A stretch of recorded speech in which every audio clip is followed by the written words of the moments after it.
Once upon a time, in a quaint village nestled between lush green hills, lived a young boy named Ethan. He was filled with curiosity and a burning desire to understand the true value of his life. He would often wonder about his place in the world and what made him unique. One sunny morning, Ethan decided to seek answers from his wise father, Thomas. He approached his father and asked, "Father, what is the value of my life?" Thomas smiled gently and handed Ethan a smooth, shiny stone. "My dear son," he said, "if you want to know the value of your life, take this stone and go to the bustling market. If anyone asks the price, don't say a word and raise 2 fingers." Ethan was puzzled but trusted his father's wisdom. He held the stone tightly and made his way to the lively market square. As he strolled through the stalls, an elderly woman with kind eyes approached him. "How much is this stone?" she inquired. Ethan, remembering his father's instructions, raised 2 fingers without uttering a word. The woman smiled and said, $2? I'll take it." Surprised by the offer, Ethan returned to his father to share the encounter. "Father, there was an old woman in the market who wanted to give me $2 for the stone," Ethan exclaimed. Thomas nodded knowingly and said, "Very well, my son. Now, I want you to visit the museum and follow the same process. Let us see what unfolds there." Ethan nodded and set out for the Grand Museum in the heart of the city.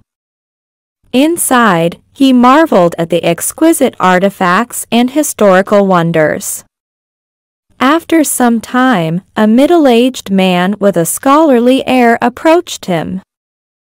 "Sir, how much is this stone?" he asked, pointing to the gleaming stone Ethan held.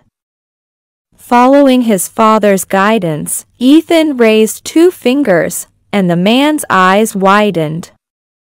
$200? I'll take it, he declared. Ethan rushed back home, excitement coursing through him. "Father! Father!" A man in the museum wanted to buy the stone for $200, he exclaimed. Thomas smiled warmly at his son and said, "You're learning, my boy. Now, there is one last place I want you to take the stone, a precious stone store. Walk inside, and if anyone asks the price, raise 2 fingers without saying a word."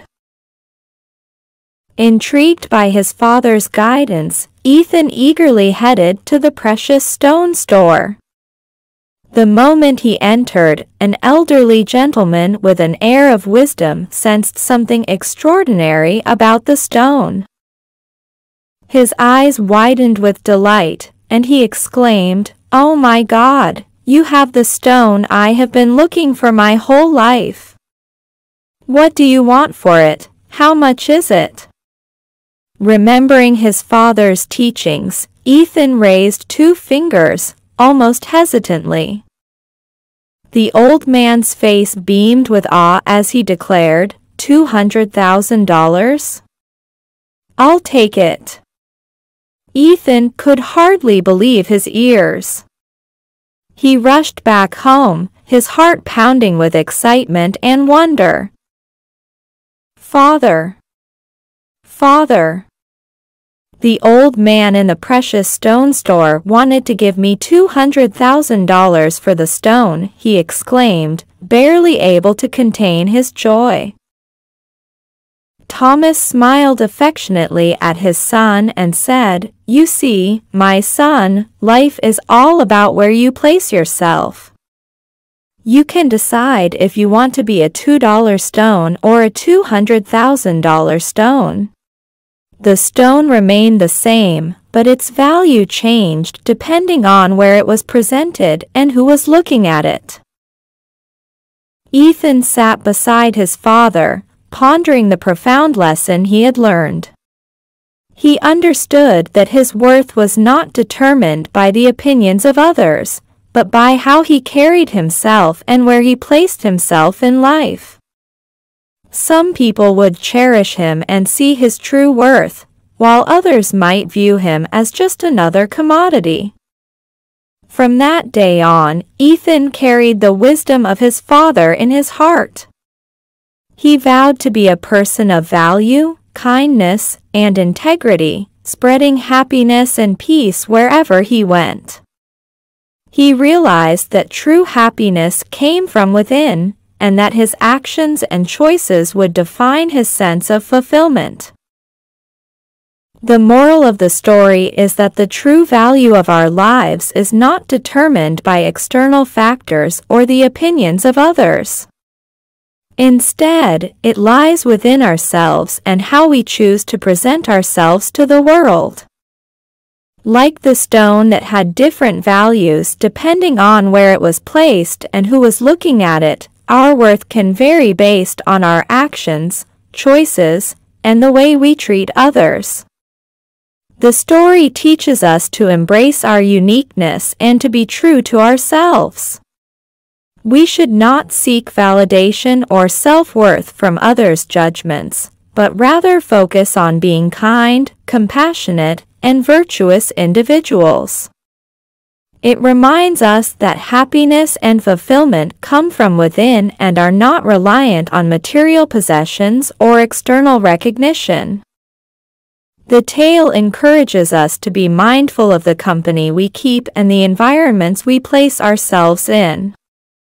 Just like the stone's value changed depending on the people it encountered, our lives can be influenced by the relationships we foster and the situations we find ourselves in. Being surrounded by those who appreciate and cherish us for who we are is essential for our well-being. Morality imparts the importance of self-awareness, self-empowerment, and making choices that align with our true values.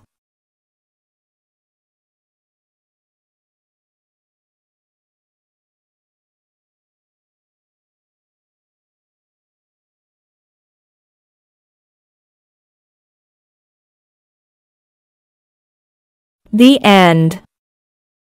Thank you for watching. See you in the next video, and consider subscribing for more videos like this from this channel.